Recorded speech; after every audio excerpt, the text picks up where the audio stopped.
ውድ ቀናቶች ናቸው። ፊት ለፊታችን ደግሞ ሁለት ውድ ደግሞ ቀናቶች አሉ። የውሙ ዓረፋና የውሙ ነሕር፣ የዓረፋ ቀንና የእርዱ ቀን፣ ያ ትልቅ መስዋዕት የተከፈለበት ቀን ፊት ለፊታችን አለ። እነዚህ ቀናቶች አላህ በአግባቡ የምንጠቀምባቸው አላህ ያድርገን።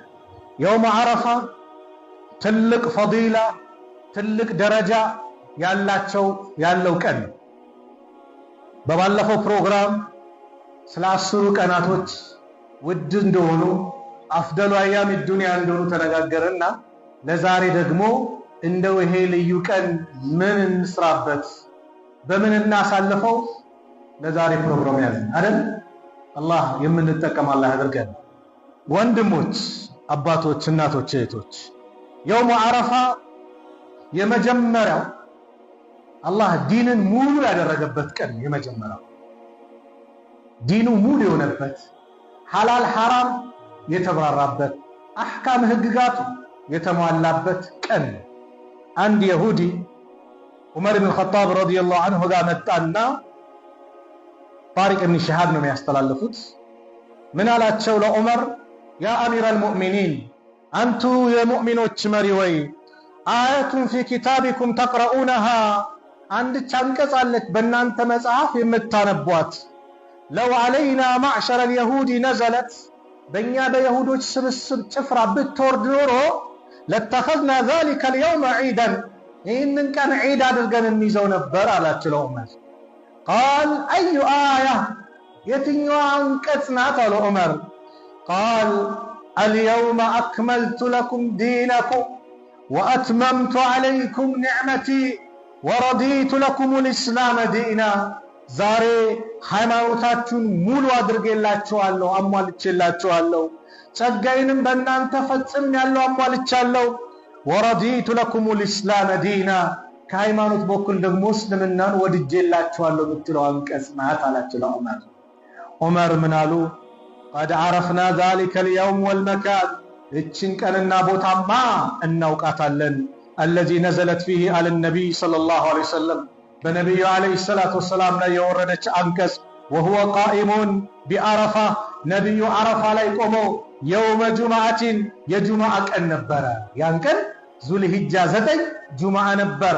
10ኛው ዓመተ ሂጅራ ነቢዩ ሐጀተል ወዳዕ የመሰናበቻው ሐጅ ሲያደርጉ ሰሃቦቻቸውን የተሰናበቱበት ከዚች ቀን በኋላ 81 ቀን ነው ነቢዩ ሰለላሁ ዐለይሂ ወሰለም ዱንያ ላይ ቆዩት። ነቢዩ ሊሞቱ 81 ቀን ሲቀራቸው ነው እቺ ቁርአን አንቀጽ ነቢዩን ያበሰራቸው። አላህ የነቢዩን ኡማ የበሰረበት ዛሬ ሃይማኖታችሁ ሙሉ ነው፣ ጸጋዬንም በእናንተ ፈጽሜያለሁ፣ አሟልቻለሁ። ሃይማኖት ደግሞ ከተባለ የመረጥኩላችሁ የወደድኩላችሁ እስልምናን ነው አለ አላህ። አዎ የተመረጠ የተወደደ እውቅና ያለው አላህ ዘንድ ብቸኛ ሃይማኖት ኢስላም ብቻና ብቻ ነው። ኢነ ዲነ ዒንደላሂ ኢስላም፣ ሃይማኖት ማለት አላህ ዘንድ እስልምና ብቻና ብቻ ነው። ወመን የብተጊ ገይረል ኢስላም ዲና፣ ከእስልምና ውጭ ሌላን ሃይማኖት የሚፈልግ ካለ አንቀበለውም አለ አላህ። አንቀበለውም። በመጨረሻ ዓለምም በትንሣኤ በቂያማ ቀን ከከሳሪዎች ይሆናል አለ አላህ። እውቅና የተሰጠው ኢስላም ሲባል ልብ በሉ፣ ነብዩ ይዞት የመጡት ዲን አይደለም ሰለላሁ ዐለይሂ ወሰለም። ኢስላም የነቢያቶች በአጠቃላይ ዲን ነው። ከአደም ጀምሮ የኑህም፣ የኢድሪስም፣ የኢብራሂም፣ የዘከርያ፣ የያሕያ፣ የሙሳ፣ የዒሳ ሁሉም ይህ ነበር።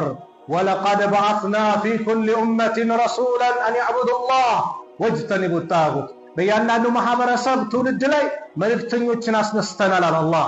124,000 ነቢያትና ሩሱሎችን አላህ ልኳል። ምን የሚሉ? አን ያዕቡዱ ላህ፣ አላህን በብቸኝነት ተገዙ፣ ወጅተኒቡ ጣጉት፣ ጣዖታትን ራቁ የሚሉ ነቢያቶችን ልከናል። አልአንቢያው ኢኽወቱን አሉ ነቢዩ ሰለላሁ ዐለይሂ ወሰለም። ነቢያቶች ወንድማማቾች ናቸው። ወዲኑሁም ዋሂድ፣ ሃይማኖታቸውም አንድ ነው። ወኡማቱም ሸታ፣ እናቶቻቸው ይለያያሉ። ምን ማለት ነው? ቅርንጫፍ ህግጋታቸው ሙሴ ወይም ደግሞ ነቢዩላህ ሙሳ ዐለይሂ ሰላም ይዘውት የመጡትን ህግ ኢሳ የሻሩታል። የሙሳንም የኢሳንም ደግሞ ነቢዩ ሽረውት በዚህ መንገድ ያሉታል። በምን? በህግጋት በቅርንጫፋዊ ጉዳዮች። በመሰረታዊ ጉዳይ በአላህ አምልኮ ጉዳይ ዒሳም አላህን ተገዙ አሉ፣ ሙሳም አላህን ተገዙ አሉ፣ ሁድም ሷሊህም ሁሉም አላህን ተገዙ ነው። ከዚህ ውጭ ያሉት የለም። ስለዚህ ይህ የውሙ ዓረፋ ወንድሞች እህቶች፣ ይህ ዲን ሙሉ የሆነበት ነው። አላህ ወዶ የሰጠን ዲን እንጠቀምበት። ኢስላምን አላህ ለሚወደው ብቻ ነው ወላሂ የሚሰጠው። ዱንያ መሰጠት አለመሰጠት የመወደድና የመጠላት ምልክት አይደለም። ዱንያ ስላልተሰጠህ ተጠላህ ማለት አይደለም። ስለተሰጠህ ተወደድክ ማለት አይደለም። አላህ ለሚወደው የሚለግሰው ምንድን ነው? የመጀመሪያው ዲንን ኢማንን ነው። ከዛ ውጭ የለም። በዱንያ ጉዳይማ ቁጥር አንድ አለ የሚሉትና ማን ናቸው? አላህ ስለወደዳቸው ላ ዱንያ ናታ፣ ጠፊ ናታ፣ አላህ ዘንድ ምንም ቦታ የሌላት። ቦታ ቢኖራትማ አሉ ነቢዩ ሰለላሁ ዐለይሂ ወሰለም በአላህ ላይ ካደ ሰው አንድች ጉንጯ መጎንጨት አይችልም ነበር አሉ። ግን ቦታ አልሰጣትም አላህ። ይህ ዓረፋ ዲኑ ሙሉ የሆነበት ነው። አንድ የውሙ ዓረፋ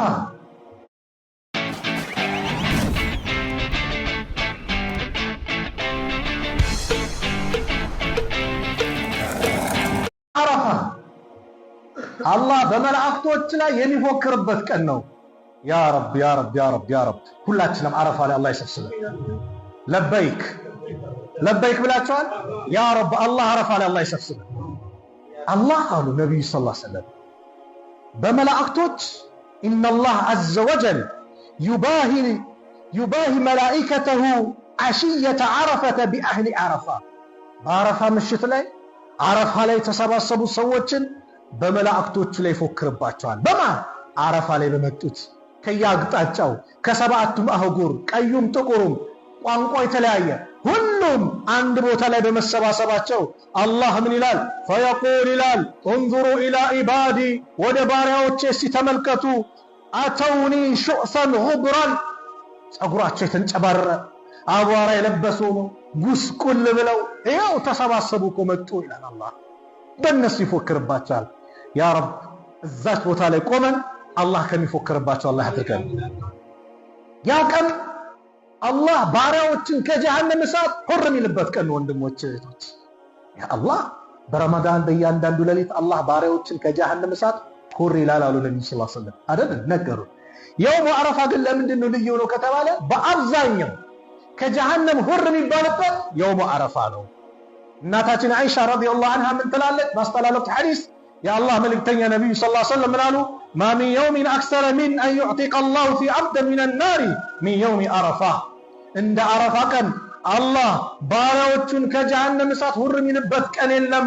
ያ ረብ ሁር ከሚላቸው ሰዎች አላህ ያድርገን። ታዲያ ማን ነው ዝግጁ የሆነ ያን ቀን? በጾም አሁን ሌላም ሽልማት አለ። ጾም ራሱ አለ አይደል?